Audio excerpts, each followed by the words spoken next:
سوال یہ پوچھا گیا ہے کہ اگر کوئی شخص سفر کی حالت میں جان بوجھ کر یا انجانے میں وہ پوری نماز پڑھ لیتا ہے، قصر نہیں کرتا، تو کیا ایسے شخص کی نماز ہو جائے گی؟ الحمدللہ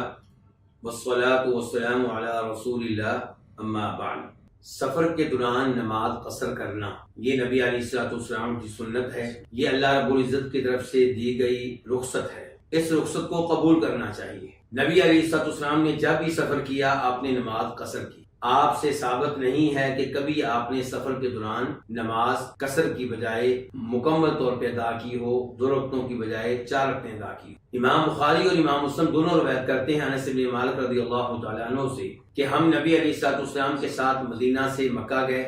اور پھر مکہ سے مدینہ واپس آئے تو آپ پورے سفر میں نماز قصر کرتے رہے۔ اور عبداللہ بن عمر کہتے ہیں، ان کی حدیث کو بھی امام بخاری اور امام مسلم نے روایت کیا ہے کہ میں نے نبی علیہ الصلوۃ والسلام کے ساتھ سفر کیا، آپ 2 رکعتوں سے زائد نماز نہیں پڑھتے تھے۔ میں نے ابو بکر رضی اللہ عنہ کے ساتھ سفر کیا تو وہ بھی 2 رکعتوں سے زائد سفر میں نماز نہیں پڑھتے۔ میں نے اپنے والد جناب عمر فاروق کے ساتھ سفر کیا تو وہ بھی سفر میں 2 رکعتوں سے زائد نماز نہیں پڑھتے۔ تو ان احادیث سے یہ معلوم ہوا کہ سفر کے دوران نماز قصر کرنی چاہیے۔ سوال یہ پیدا ہوتا ہے، جیسا کہ بھائی نے سوال اٹھایا ہے، کہ اگر کوئی پوری پڑھ لے تو اگر کوئی لاعلمی میں پڑھ لیتا ہے تو انشاءاللہ اس میں تو کوئی مسئلہ نہیں ہے، لیکن جس کو معلوم ہے کہ میں مسافر ہوں اور یہ بھی معلوم ہے کہ نبی علیہ الصلوۃ والسلام سفر میں ہمیشہ نماز قصر کرتے تھے، پھر بھی وہ نماز پوری پڑھتا ہے تو اس کا یہ عمل، کئی علماء کرام کہتے ہیں کہ یہ حرام ہے، اس پہ گناہ ملے گا، اور کئی کہتے ہیں حرام نہیں ہے لیکن مکروہ ہے،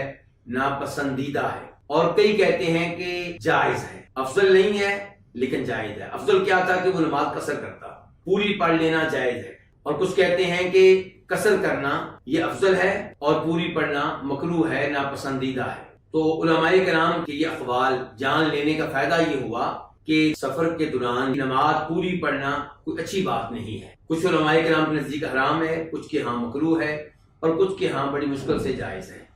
اس لیے ہر ایک کو کوشش کرنی چاہیے کہ وہ سفر کے دوران نماز قصر کرے